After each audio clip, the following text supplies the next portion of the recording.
When I started this channel 7 years ago, it took me about a month to put together every new video. It's funny, because even back then I couldn't produce videos fast enough to keep up with the YouTube algorithm. The thing that took the most time was editing. I had no idea what I was doing.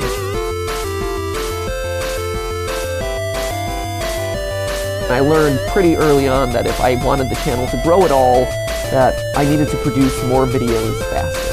Enter Gaijin Goomba and Ronnie Oni Edwards, two of my fellow creators who had reached out for help earlier that year.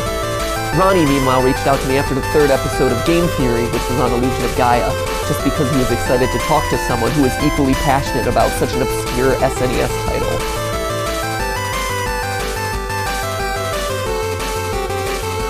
What was supposed to be an hour-long interview ended up lasting 3 hours for this podcast that he had just started. Both guys were passionate about fusing education with gaming, just like I was with Game Theory, and I realized that the three of us working together had a better likelihood of helping us grow than if we were all working separately.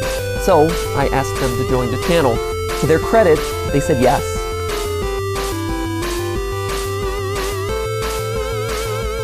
So with that, at a whopping 10,000 subscribers, Game Theory transformed into the Game Theorists. It became clear that Ronnie liked editing more than writing or hosting, and since, like I mentioned, I sucked at editing, he just focused most of his time on editing for Game Theory. His first episode was the cost of Minecraft Diamond Armor, and finally, for the first time, seeing Game Theory in the way that I had always envisioned it looking. His experience and skill with animation and illustration was able to accomplish things that in 2 years of working on the series, I had never been able to do. But finally, Game Theory was looking the way that I had always envisioned it looking. And that's why it shatters my heart to tell you that on July 4th, Ronnie was found dead, a victim of suicide. We found out 2 days later. He had been communicating about a project that he was editing on. He went silent for a couple of days, and so we went to his apartment to check up on him, only to be met with a coroner's notice. The next day, Stephanie and I were in the hospital about to have our first baby. As you can imagine, it was an emotional weekend.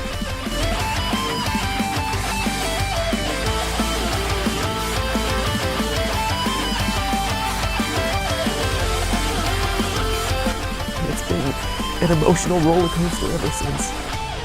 Ronnie, in all the years that I knew him, dealt with demons that only he could understand. Scars left by a childhood that he kept under lock and key. Over the years, he would give me glimpses as to what he had gone through, but I never had a complete picture. And sorry that so few of you got to see the true Ronnie, Ronnie as he really was. The one who gave me a hug at the end of our Game Lab episode together. The one who took pride in his obscure internet trivia. The one who relished in every new dig that he would come up with for Gaijin Goomba. The one who would be so...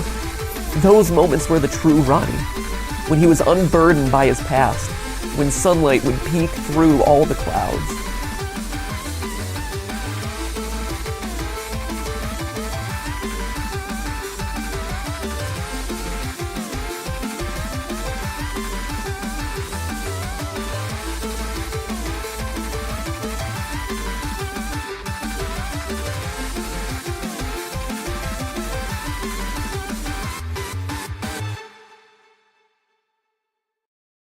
Ronnie told me once in the early days of the channel's history that it was his goal for his animations to be recognized, and for him to be influential as an artist. And if I were to tell him something right now, I would say you did it. That he achieved that goal. That the Game Theory style, and anyone who has ever mimicked the Game Theory style, or anyone who has ever had a show on these channels, that was Ronnie's style. He was the person who created that. So I think it really merits mentioning. We're all really busy every hour of every day round the clock. But take the opportunity to tell people what you think, how much you appreciate them, how much you love them, how proud you are of them. Even if that person is really weird in the way that they take their compliments, like Ronnie often was, it'll stick. It'll land. And that compliment will really mean a lot. Remember, you are never alone. Never. Even if it feels like you have no one to talk to. Even if you're talking to someone and it feels like they can't say the right thing, it's okay. It's about you not having to carry the burden yourself. It's about you not having to go through this alone. Keep talking. Keep conversations open, because it is the single most important thing in these sorts of situations. It's about you being able to give voice to what's wrong, to what you can only experience without being judged. Reach out in real life. There are countless numbers of services out there available to help you. Suicide hotlines, websites, therapists, people who are trained to help. And in his memory, check out his show, Digressing and Side Questing. It was always one of my favorites. Honor his memory by living, most importantly of all, and talking openly and honestly with each other. That's most important. I'll miss you, buddy. I'll miss you and your lime green shirt and vest that you wore to literally every meeting that we had. Like butter, Ronnie.